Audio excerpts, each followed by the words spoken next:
A'udzubillahi minasyaitonirrajim. Bismillahirrahmanirrahim.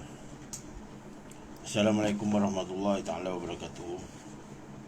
Bertemu lagi kita dalam siri pengajian kitab Ihya Ulumuddin karangan Imam Al-Ghazali. Jadi sebelum pada saya memulakan ceramah pada malam ini ataupun tazkirah ataupun peringatan, marilah sama-sama kita menghadiahkan pahala Al-Fatihah kepada pengarang kita ini, iaitu Al-Imam Al-Ghazali rahimahullah ta'ala. Al-Fatihah. A'udzubillahi minasyaitonirrajim. Bismillahirrahmanirrahim. Alhamdulillahi rabbil alamin arrahmanir rahim maliki yaumiddin. Iyyaka na'budu wa iyyaka nasta'in ihdinas siratal mustaqim. Siratal ladzina an'amta 'alaihim ghairil maghdubi 'alaihim waladdallin. Amin. Jadi bab yang kedua pada malam ini iaitu akidah Ahlussunnah wal Jamaah, iaitu di bawah subtopiknya mengucap dua kalimah syahadah merupakan salah satu daripada rukun Islam. Kepercayaan Ahlussunnah mengenai zat Allah SWT yang mana yang maha suci ialah bahawa dia adalah Tuhan yang Maha Esa, tiada sekutu baginya mana dahulu dan tiada permulaannya, kekal wujudnya dan tiada penghabisan. Allah SWT adalah Tuhan yang maha abadi, tiada penghabisannya, maha kekal, tiada binasa sama sekali. Dia tidak akan hilang dan tidak akan lenyap, bersifat dengan segala sifat keagungan, tidak akan musnah atau terputus sekalipun dengan berlalunya waktu. Bahkan Allah adalah maha dahulu dan maha akhir, maha zahir dan maha batin. Dia maha mengetahui segala sesuatu. Dia bukanlah suatu benda yang dapat digambarkan. Dia tidak menyamai segala yang wujud, dan tidak ada suatu pun benda yang wujud menyerupai sifatnya. Dia tidak dibatasi oleh penjuru atau arah, tidak pula di dalam lingkungan bumi atau langit. Dia beristiwa, iaitu bersemayam di atas arasy, sebagaimana yang difirmankan Allah Ta'ala dan dengan pengertian yang dikehendakinya. Maknanya di sini tak ada satu makhluk pun yang menyamai atau melebihi baginda Rasulullah sallallahu alaihi wasallam, dan dia juga yang berada di tengah dada kalian. Sabda baginda Rasulullah, aku berada di tengah dada kalian. Dan dia wujud dulu sebelum alam ini. Kalau pernah tengok video Ustaz Muhaizat yang perbicaranya Sayyidina Jibril alaihissalam dengan baginda Rasulullah, yang baginda Rasulullah bertanyakan umur Jibril alaihissalam, berapa umurmu ya Jibril, berapa ribu tahun? Jibril kata, hamba tak ingat, tapi saya ingat hamba mula-mula hamba ada tu, bita tu dah ada. Jadi setakat hari ni bita tu dapat 9 kali kelip. Jadi jarak antara kelipai dengan kelipai tu, sekali kelip tu dengan kelipai yang seterusnya itu ialah 70,000 tahun. Jadi 70,000 tahun dah 49. Jadi baginda Rasulullah kata, kamu tahu tak bita tu siapa? Bita itulah akulah. Jadi dikatakan baginda Rasulullah tu wujud dulu sebelum ada alam ni. Sabda baginda Rasulullah, aku menjadi Nabi sebelum langit dan bumi ini berpisah. Dia ada di atas arah dan di langit, bahkan di atas segala sesuatu sehingga ke dasar tanah, dan di batas bumi dan ketinggiannya itu tidak menambah jaraknya dengan arasy atau langit. Sebagaimana juga tidak menambah jaraknya dari bumi ke tanah. Bahkan dia maha tinggi darjatnya dari arasy dan langit, sebagaimana juga maha tinggi darjatnya dari bumi dan tanah. Sekalipun demikian, dia tetap maha dekat dengan segala apa-apa yang wujud. Dia lebih dekat dengan hambanya daripada hamba itu dengan urat lehernya sendiri. Sebab kedekatannya itu tidak sama dengan dekatnya benda. Sebagaimana juga zatnya itu tidak sama dengan zat segala makhluk atau benda. Dia tidak bertempat pada suatu benda dan tidak sesuatu benda pun yang bertempat dalam zatnya. Maknanya zat Allah Ta'ala ni meliputi sekalian alam ni lah. Maha suci Allah Ta'ala daripada dilingkungi oleh suatu tempat. Sebab dia Tuhan. Tuhan ni dia meliputi alam dan dia tidak diliputi oleh satu. Sebagaimana maha suci dia daripada dibatasi oleh masa. Sabda baginda Rasulullah, aku ialah masa, masa itulah aku. Bahkan dia telah ada sebelum terciptanya zaman dan tempat, sehingga sampai sekarang ini pun masih tetap dalam keadaannya sebagaimana dahulu. Maknanya Ta'ala dulu, kini, selamanya pun belah itulah. Zatnya dapat diketahui dengan menggunakan akal fikiran. Bahkan dapat dikenali dengan penglihatan semasa berada di dalam syurga nanti. Perkara ini merupakan satu nikmat darinya serta belas kasihan untuk orang-orang yang berbakti kepadanya, juga sebagai penyempurnaan nikmat yang dikurniakannya, iaitu dengan menyaksikan sendiri wajahnya yang maha mulia. Maknanya bukit Allah Ta'ala itu bertempat di syurga. Pada hari tersebut, wajah orang mukmin berseri-berseri melihat muka orang mukmin berseri-berseri melihat wajah Tuhannya bab bulan purnama. Maknanya zat tu tak boleh nyata, dia akan nyata di atas sifat dia lah. Sifat dia tu ialah Muhammad. Dia adalah Tuhan yang maha luhur, maha hidup, pemaksa, pemberi balasan yang tidak akan dihinggapi sifat lalai atau lemah, tidak mengantuk ataupun tidur, juga tidak rasa atau binasa atau mati. Dia adalah Tuhan yang maha satu dan sendiri dalam mencipta dan membuat segala yang baharu. Maha Esa dalam menjadikan dan membentuk suatu makhluk. Al-Musawwiru lah ni. Dia maha mengetahui segala sesuatu, meliputi segala perkara atau peristiwa yang terjadi, mulai dari dasar tanah hingga ke puncak langit. Tidak terhalang daripada perlihatannya sekalipun seberat debu yang ada di bumi maupun di langit. Maknanya dalam ilmu dia belaka. Bahkan dia mengetahui pergerakan seekor semut hitam pada waktu malam yang kelam, yang berjalan di atas batu licin yang berwarna hitam. Ni nak cerita ke apa ni? Nak cerita pandangannya kasyaf lah, terbatas. Ada orang guna semut hitam di waktu malam kelam, berjalan atas batu licin warna hitam ni ialah syirik kopi itulah. Syirik yang tidak disedari.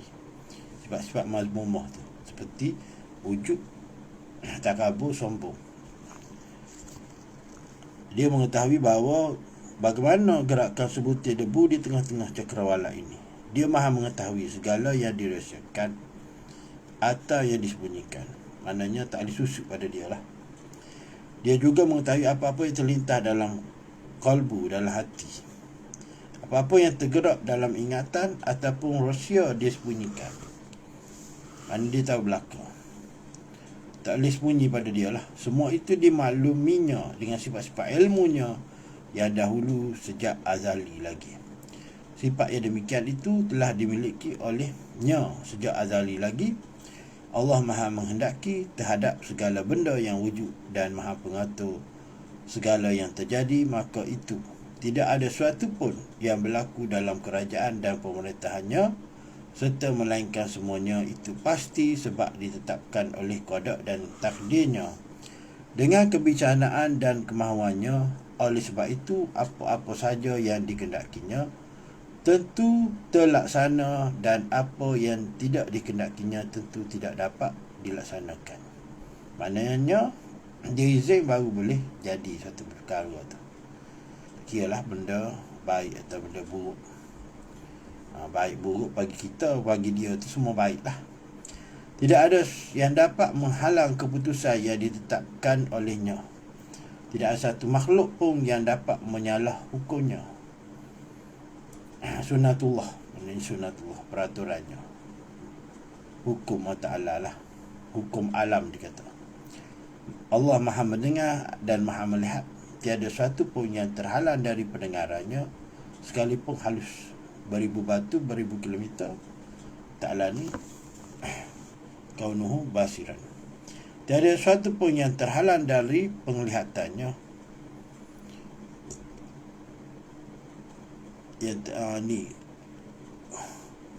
Yang tadi pendengaran tu kaunuhu samian, yang ni basiran, penglihatan. Sekalipun amat kecil saiznya, pendengarannya juga tidak terbatas dengan jarak yang jauh, dan penglihatannya juga tidak terbatas kerana ketiadaan cahaya atau gelap. Maknanya pandangannya tembus. Pendengaran serta penglihatannya itu tidaklah sama dengan pendengaran atau penglihatan yang dimiliki oleh makhluk. Makhluk ini terbatas. Demikian juga dengan zatnya yang tidak menyamai zat yang dimiliki oleh makhluk ciptaannya. Allah Maha berfirman, pemberi perintah dan larangan, pemberi janji dan ancaman. Al-Quran, Taurat, Injil dan Zabur adalah kitab yang diturunkan olehnya kepada para rasulnya. Al-Quran kepada baginda Rasulullah, Taurat kepada Nabi Musa, Injil kepada Nabi Isa, Zabur kepada Nabi Daud AS, dengan cara berfirman yang merupakan sifat zatnya dan bukan merupakan makhluk daripada sekalian makhluknya yang lain. Bahawasanya Al-Quran adalah firman Allah yang bukan makhluk. Jika Al-Quran adalah makhluk, tentulah Al-Quran akan rosak dan hilang. Al-Quran bukan pula sifat daripada makhluk. Sebab jika demikian sifatnya, suatu Al-Quran akan musnah. Bahawasanya Allah SWT itu Maha Esa. Tiada sesuatu yang wujud selain Dia, kecuali pasti setiap sesuatu terjadi dengan perbuatannya, af'alnya.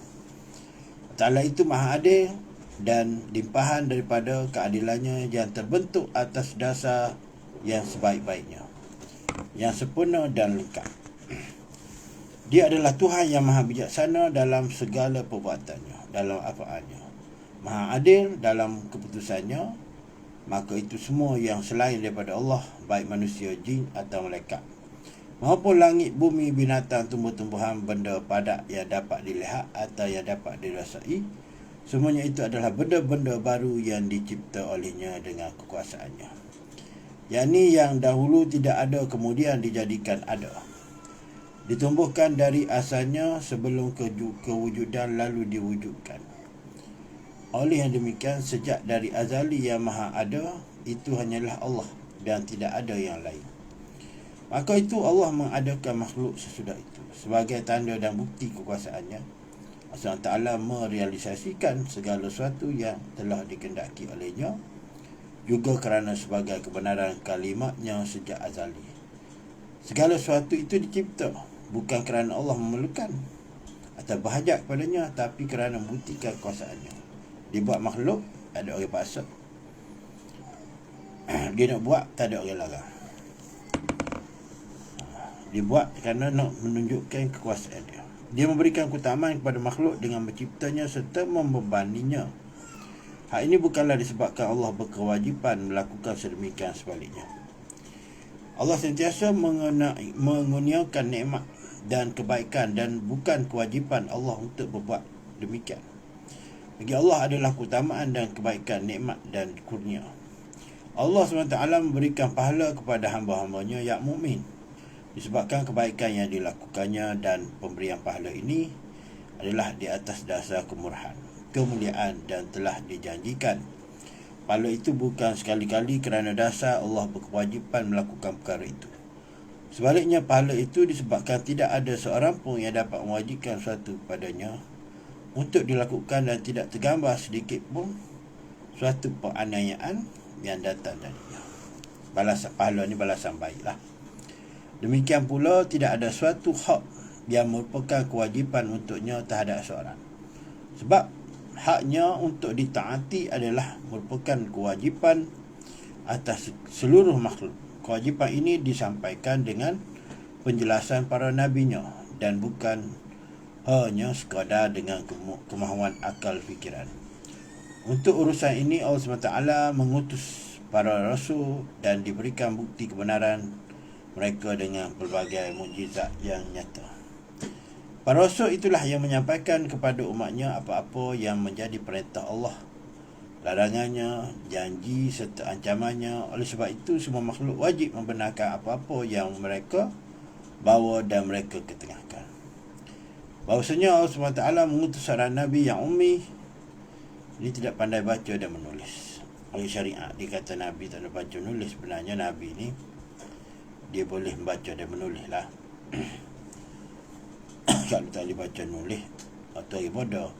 Daripada keturunan Arab Quraisy, yakni Nabi Muhammad SAW, baginda membawa risalah Tuhan kepada seluruh umat, tidak kira sama ada daripada bangsa Arab atau lainnya, daripada bangsa jin dan manusia. Allah SWT menutup kerasulan dan kenabian itu dengan mengutus baginda Rasulullah SAW. Baginda Rasulullah SAW adalah Rasul yang terakhir, Khatamun Nabiyyin, sebagai pemberi khabar gembira dan menakutkan, mengajak manusia ke jalan yang benar dan agama Allah dengan izinnya, dan juga sebagai pelita yang berikan cahaya, rahmatan lil alamin lah. Allah Ta'ala menurunkan kitab suci Al-Quran dengan penuh hikmah. Hikmah ni kebijaksanaan lah. Kepada Rasulnya yang terakhir, melalui kitab itulah Allah menjalankan agamanya yang benar, menunjukkan jalannya yang lurus, dan mewajibkan semua makhluknya untuk mempercayai segala yang dimuatkan di dalam kitab tersebut. Ahli sunnah mempercayai bahawa hari kiamat itu pasti datang dan tiada perlu diragukan lagi. Bahasanya juga Allah Ta'ala menghidupkan segala sesuatu yang telah mati pada hari itu, dan semuanya akan kembali sebagaimana keadaan asalnya. Allah SWT menjadikan syurga sebagai tempat yang kekal abadi untuk orang yang dikasihinya, dan mereka ini diberikan kemuliaan di dalam syurga dengan kurnia yang terbesar, yang dapat melihat wajahnya yang maha mulia. Mana yang Ta'ala terjeli atas rupa Muhammad lah, sifat dia, zat tak boleh tengok. Selain itu, Allah juga menjadikan neraka sebagai tempat kekal untuk orang-orang yang engkar lah. Orang kafir ni orang engkar, melawan serta membantah ayat-ayatnya, kitab-kitabnya, rasul-rasulnya. Golongan yang demikian itu dihalang daripada nikmat melihat wajahnya yang maha mulia itu. Ada nota kaki dua. Sungai. Sampai di sini saja huraian daripada Imam Ghazali, dan keterangan yang sudahnya ini diambil dari kitab Al-Ibanah oleh Iman Al-Asy'ari. Kita semua tidak boleh mengkafirkan seorang pun daripada ahli kiblat. Ahli kiblat ni orang yang beragama Islam, yang solat menghadap kiblat. Kerana kita melihat pelakuan dosa seperti zina, mencuri atau meminum arak. Juga kita tidak boleh menentukan seorang baik dari golongan ahli tauhid atau yang berpegang teguh kepada keimanan, bahawa seorang itu akan masuk syurga atau masuk neraka. Syurga neraka tu bukan hak kita nak tentukan. Itu ialah hak Ta'ala, masuk dengan rahmat dia. Kecuali jikalau mereka telah diberikan berita gembira oleh baginda Rasulullah bahawasanya mereka pasti akan dimasukkan ke dalam syurga. Mana siapa yang berjumpa baginda Rasulullah dan beriman, kau syafaat terbesarlah. Kita hendaklah mendoakan orang-orang yang berdosa itu, semoga mereka dapat masuk ke syurga. Kita takut dan kasihan sekiranya mereka itu diseksa di dalam api neraka. Kita boleh beri nasihat je kepada mereka. Kita boleh mengatakan bahawasanya Allah SWT akan mengeluarkan beberapa orang dari neraka sesudah mereka itu hangus terbakar dengan syafaat baginda Rasulullah. Maknanya baginda Rasulullah yang boleh tarik penghuni neraka tak dari syurga. Tu mujizat dia lah tu. Mujizat dia di akhirat tu. Perkara ini bertujuan membenarkan pelbagai riwayat yang dijelaskan oleh baginda Rasulullah SAW sendiri. Kita beriman kepada sesaan kubur, dan bahawasanya Allah SWT akan menghimpunkan hambanya di satu tempat pimpinan, iaitu mahsyar. Lalu dihitung segala amalan orang-orang mukmin dan lain-lain. Kita hendaklah mencintai kaum salah, sebab mereka itu telah dipilih Allah SWT untuk menjadi sahabat baginda Rasulullah. Kita hendaklah memuji mereka sebagaimana Allah SWT memujinya, dan kita hendaklah mencintai mereka itu semuanya. kita mesti mengatakan pemimpin yang paling mulia sudah baginda Rasulullah SAW ialah Sayyidina Abu Bakar As-Siddiq. Allah Ta'ala memuliakan agama ini dengan baginda Sayyidina Abu Bakar radhiyallahu anhu, menyelamatkan beliau daripada orang-orang murtad. Sayyidina Abu Bakar diakui oleh seluruh umat Islam dalam kepimimpinannya, sebagaimana baginda Rasulullah sendiri mengangkat Abu Bakar radhiyallahu anhu menjadi imam dalam solat ketika baginda Rasulullah SAW sedang sakit. Kaum muslimin mengangkat Sayyidina Abu Bakar radhiyallahu anhu sebagai khalifah atau pengganti baginda Rasulullah sallallahu alaihi wasallam selepas kematian Abu Bakar As-Siddiq. Sayyidina Umar Al-Khattab radhiyallahu anhu menggantikan beliau sebagai pimpin umat Islam ketika itu. Sayyidina Uthman bin Affan dilantik sebagai pimpin selepas kematian Sayyidina Umar Al-Khattab. Sungguhnya orang yang membunuh Sayyidina Uthman radhiyallahu anhu adalah atas dasar penganiayaan dan dahka. Setelah kewafatan Uthman radhiyallahu anhu, Ali bin Abi Thalib karramallahu wajhah dilantik menjadi khalifah. Keempat khalifah itu adalah imam. Ketika ketiadaan dan kewafatan baginda Rasulullah, kita tidak perlu mengungkit-ungkit perselisihan yang pernah timbul di antara mereka itu. Maknanya sahabat ni dia boleh khilaf lagi pendapat. Apabila Rasulullah bersabda, para sahabat tak berani lah dengan Rasulullah. Kalau Rasulullah ajak alih-alih lah, kalau ayat bobo lah. Selain itu, segala perselisihan yang berlaku antara kita wajiblah kita selidiki dan kembali kepada kitabullah, yakni Al-Quran Nur Karim dan sunnah baginda Rasulullah, dan juga ijma' atau persepakatan kaum muslimin serta apa-apa yang serti dengannya. Kita tak boleh mengada-adakan sesuatu dalam urusan agama, yakni terhadap perkara-perkara yang tidak didirikan kepada kita untuk mengadakan dan mengadilinya. Kita juga tidak boleh menggunakan nama Allah terhadap sesuatu yang kita tidak ketahui. Kita juga mengetahui bahawa bersedekah kepada kaum muslimin yang meninggal dunia ataupun mendoakan mereka membawa manfaat, dan bahawasanya Allah Ta'ala akan berikan kemanfaatan itu. Nombor 3 nokta kaki dalam kitab Al-Iqna dan syarahnya daripada kitab-kitab mazhab Imam Ahmad Ibn Hanbal, disebutkan semua ibadat yang dilakukan oleh seorang muslim dengan tujuan agar pahalanya diberikan kepada seorang muslim yang lain, baik yang masih hidup atau yang telah meninggal dunia, maka hukumnya adalah boleh, jaiz, harus. Bahkan perbuatan ini dapat memberikan manfaat kepada orang yang dimasukkan itu, dan mereka mendapat ganjaran pahala. Bahkan untuk baginda Rasulullah, ibadat yang dimasukkan di atas, baik perbuatan sunat ataupun wajib yang dimasukkan sebagai ganti seperti haji atau puasa yang dinazarkan, ataupun ibadat yang lain seperti salat, berdoa, beristighfar, bersedekah, memerdekakan hamba, berkorban, menunaikan hutan, melesaikan hutan atau puasa, demikian juga dengan bacaan dan lain-lainnya. Mana tadi nombor 3? Bahawasanya Allah Ta'ala akan berikan kemanfaatan itu kepada mereka dengan sebab sedekah atau doa yang kita lakukan. Kita mengatakan bahawa orang-orang soleh memperolehi kelebihan dari Allah SWT dengan tanda-tanda yang diperlihatkan olehnya kepada mereka itu. Imam Ahmad Ibn Hanbal berkata, segala kebaikan itu sampai kepada orang yang telah mati dengan berdasarkan beberapa nas yang ada mengenai perkara tersebut. Juga dengan sebab semua muslimin di seluruh negeri bersepakat mengenai perkara ini. Mereka membacakan sesuatu, lalu mereka hadiahkan kepada saudara-saudaranya yang meninggal dunia. Tidak ada dalam kalangan mereka mengingkarinya, maka bolehlah dianggap sebagai ijma' ulama. Jadi sampai sini saja bab malam ini, iaitu mengucap syahadatain. Semoga kita akan bersambung kembali pada malam besok, bab 3, iaitu rahsia-rahsia taharah bersuci. Bersudahi dengan wabillahi taufiq, hidayah. Wassalamualaikum warahmatullahi taala wabarakatuh.